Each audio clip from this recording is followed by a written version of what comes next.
Well, happy Cyber Monday. I decided to get out in the garage. I've not been in the garage since, what was that, a week ago? When my friend came to help me and Chuck, and we worked on the brake lines. So what I'm going to try to do today, and we'll see if I can accomplish it. I want to take the back plate off and clean it up and kind of clean up the spring plate and things behind it and do it on both sides and clean up that wheel bearing cap with the the 4 bolts that you see right here, 2 on the top and bottom. And then I have a friend who will come over and assemble the new stuff. And of course, I will make sure I have all the new stuff gathered and laid out nice and neat on a table where it's not search and destroy while he's waiting for me to figure out where I put things. So we'll see how that goes.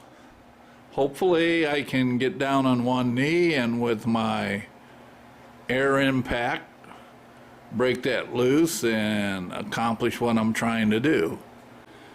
All right, an update. Yeah, one back plate. You can see that wire tie. There's a rust hole through there. So I'll need to do that. And of course all the adjusters are frozen locked. This thing's pretty rusted, buddy.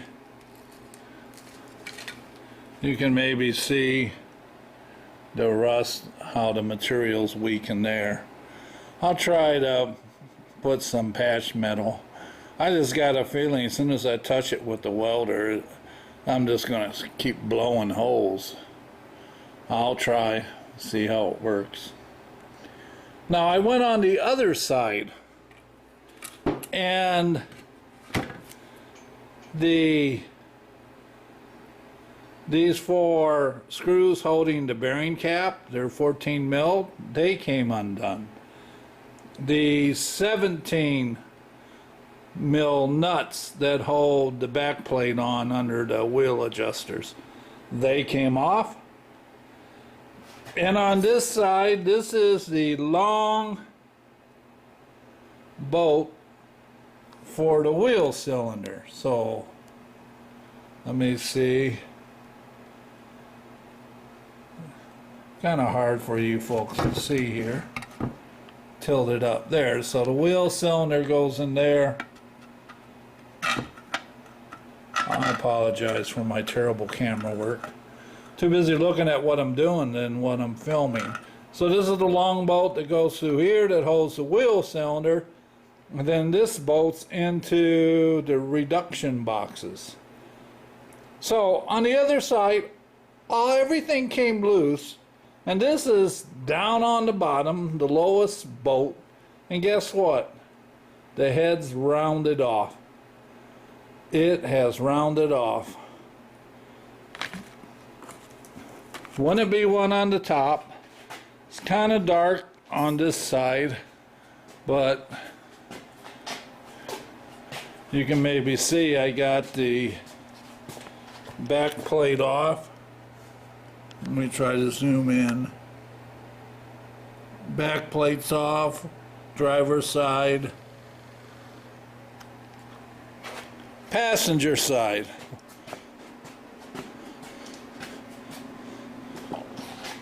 Oh, man, even stepping on an extension cord throws my balance off. I'll edit this. You don't want to see me wobbling all around.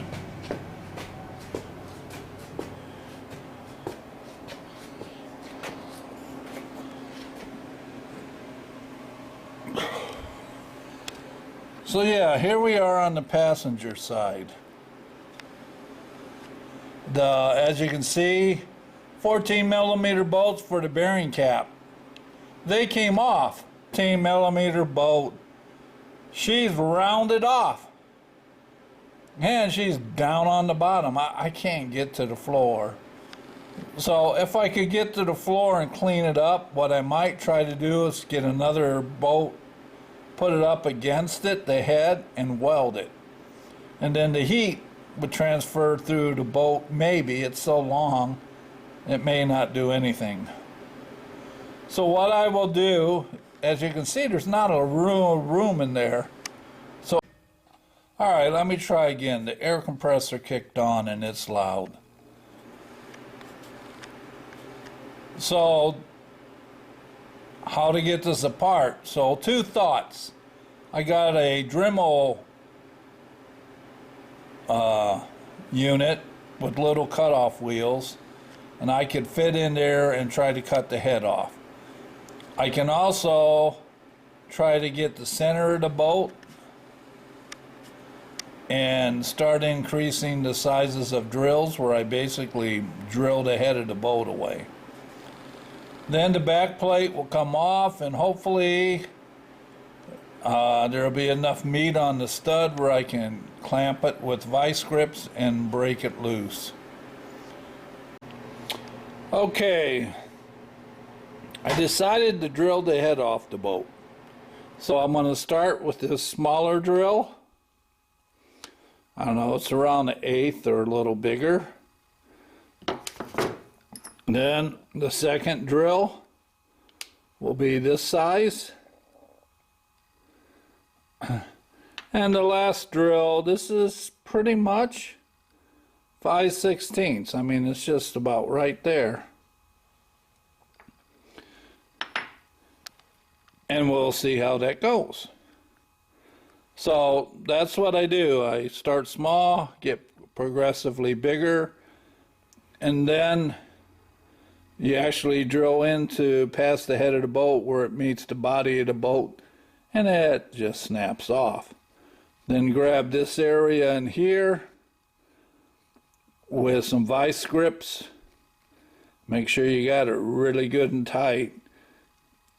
And usually, you know, if you soak the back with PB Blaster, I haven't had it to add heat, but I usually get lucky enough where it just breaks loose. And then, of course, you got to buy a new bolt. All right, let me get to it. Well, success. So there's the back plate. And let me see if I can zoom in. There. You can see the stud there. Let's see. There it is. I don't know if it'll let me zoom. So that's the bolt, right? That long bolt that was stripped. So I had to get my 3/8 drill out. My air drill is a 1/4 inch drill. So if you remember, I said the body of the boat is 5/16, which is 312, and a 1/4 is 250. So the drill would not chuck up in that. So the drill chucked up in my 3/8 drill, which is 375. Whew. So if a 66-year-old crippled old man, bad legs and knees, kneeling down on that, use these two chairs to lift myself up like chin-ups, is able to get an ornery old boat and backplate off, you young'uns ought to be able to do the same, right? Right. It isn't like that TV show where you call a friend, except I will call a friend on the leftover bolt. There's enough meat there where he can get vice grips on it, and he can get down lower to the floor to get that off. So, Whew. I think for the first day out in the garage that it's happy dance time. I was victorious. These will need a lot of cleaning up. And so will the gear reducers. Get them cleaned up, split apart, check the bearings, check them for wear, on whether I need to replace them. And we'll go from there. All right, Busman 54 is done for Cyber Monday. He has done well. See you on the next video.